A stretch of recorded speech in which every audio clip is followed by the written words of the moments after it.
Connie Chung was the first Asian American woman to anchor a major network newscast. And if you've ever done research on Connie Chung, she covered the Watergate scandal, Magic Johnson, but she oftentimes had to downplay her success in order to make it in the business.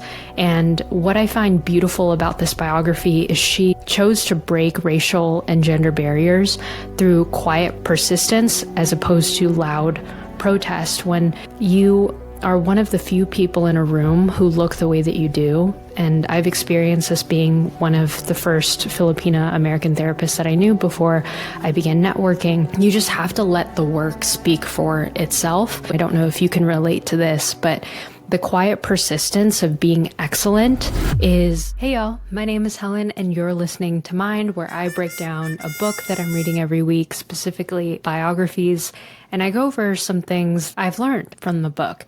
Today's book is Connie, a memoir by Connie Chung. And I just want to give you 3 key points that I've learned from the book. If you've never heard of Connie Chung, she is probably one of the best biographies that I've read thus far.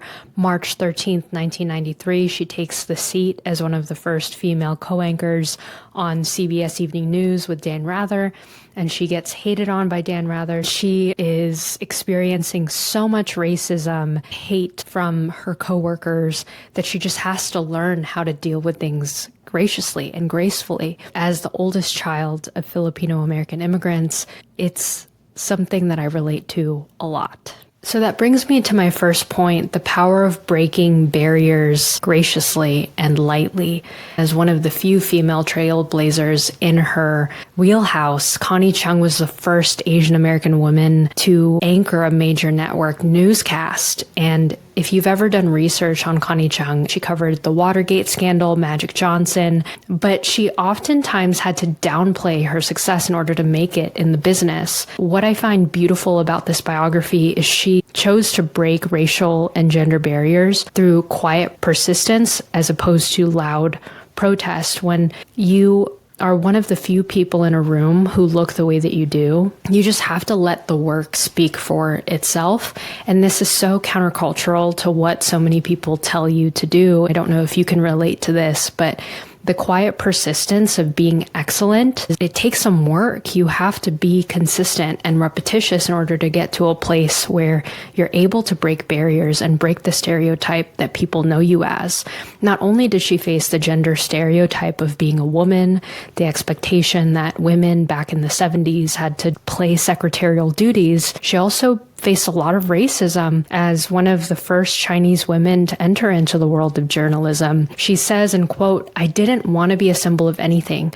I just wanted to do a better job than anyone else." She wanted to prove herself. She had a lot to prove. When she was first starting out in CBS, she worked as like a news copy person, and she even served newspaper copy to her future husband at the time, who didn't even pay her any mind. But she didn't focus necessarily on the amount of lashback that she faced. She just kept going. A lot of people don't talk about this in the world of breaking barriers. They often talk about how much suffering they had to go through, but no one ever really double clicks on the fact that pushing through suffering is part of it. One of the books that I've been reading lately, I'm probably going to cover in future episodes, is a book called The Road Less Traveled. It's actually about the psychology of love. M. Scott Peck talks a lot about how suffering is inevitable in this life, and it's about using our suffering as remnants of wisdom, as teachings that the world gives us in order that we might overcome it, where life is all about overcoming. Not to say that all of life is meant to be a lesson, but if you do want to get to a place in life where you have a legacy, it's important not to take things that are meant to be blocks as blocks, but to see them as learning opportunities to learn the way that humankind works and understand the cost of what trailblazing means. Connie Chung didn't mean to be a trailblazer. She was desperate to be a journalist. And if you watch YouTube videos with her being in interviews to this day and promoting this book, she said that she actually didn't want to be a symbol of anything. She just wanted to do a really great job. She loved journalism so much, and the cost of doing what you really love comes with a price when you know what you're walking into. Another really important thing to note here is Connie Chung made history because she also endured racism, sexism, and professional sabotage. As a woman, a lot of men attempted to have affairs with her, specifically politicians. She mentions McGovern, who was running for the presidential race at the time. And there's also talk about Jimmy Carter hitting on her in parts of the book. Her memoir is a candid look at how being the first often means being misunderstood, isolated, and held to impossible standards. Her story reminds us that trailblazers often pay a hidden emotional toll, and that resilience isn't just about achievement, but about surviving invisibility and scrutiny. She says in her memoir, "I had to be perfect. There was no room for error. Not for someone like me." Connie Chung was the youngest in her family, but she often played the role of the oldest sibling in her family. Now, what do I mean by that? Her father suffered a heart attack when she was in her mid-20s. She was still living with her parents, and she was still giving a lot of her paycheck to her father. All 4 of her sisters had gotten married. She's one of 10 siblings, but the other 5 actually died from a miscarriage. And in order to help her family financially, she often would wake up at 5 in the morning, do several news runs until very late into the evening. She felt like she couldn't fail. There was the pressure from being this dutiful daughter at home, but also facing more barriers in her career. And when people saw her, they saw a perfect China doll, as she says. But underneath, she had to play this role of someone who could beat them at the punch. And she talks about how that's often what she had to do in the world. The cost of trailblazing, as hard as it to admit, comes with a hidden emotional toll.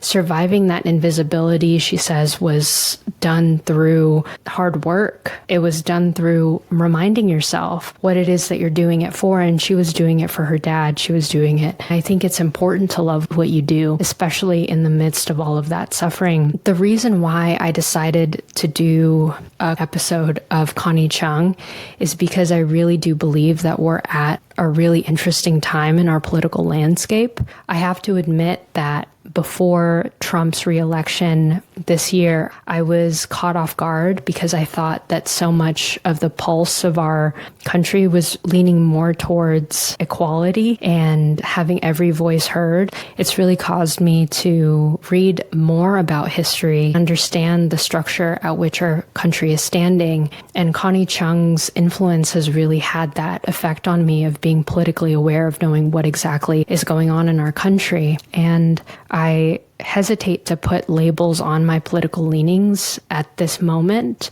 but I will say that her curiosity and her drive to get the truth of what's happening in our current political landscape is very influential. She's very big on not showcasing so much of her own political views, which is what I'm also going to do in this podcast. I'm not going to share my own political leanings by whatever means. I will allow the facts to speak for itself when it comes to the biography that I'm talking about. My very last point culminates into what I just said. It's the value of owning your voice even later in your life. After decades of holding back emotionally, 20 years to be exact after her retirement, Connie uses this memoir to finally speak in her own voice, wry, self-aware, and sharply honest. She shares her long-held pain and perspective with vulnerability, showing that healing and self-expression are not limited by age. Her story encourages readers, especially women of color like me, to reclaim their narrative no matter how long it takes. She says, "Maybe I didn't speak up then, but I'm speaking now." There's something so powerful about seeing a woman that looks exactly like you in a sea full of men that just gives me a deep breath out. And if you're someone that is frustrated by just what's going on in the world and how you can help, I think that this memoir has really taught me personally that it's important to form your own opinions and to not be afraid to speak out when things get really difficult. And so thank you for listening to this episode of Mind. My name is Helen Garcia. If you enjoy content like this, please share it with a friend. Please subscribe. And new videos get released every Friday. That's my commitment to you. And if you would like more rich textual information about the biographies that I read, new and up-and-coming stories, I would encourage you to subscribe to the newsletter, the Mind newsletter, where now twice a week you can expect 2 brief essays. If you subscribe to the yearly subscription, which is about $5 a month, which is equivalent to a newspaper subscription a month, you get exclusive voice notes as to how I develop and write an episode. And so I encourage you to do that, and I'll talk to you very soon. Bye, all.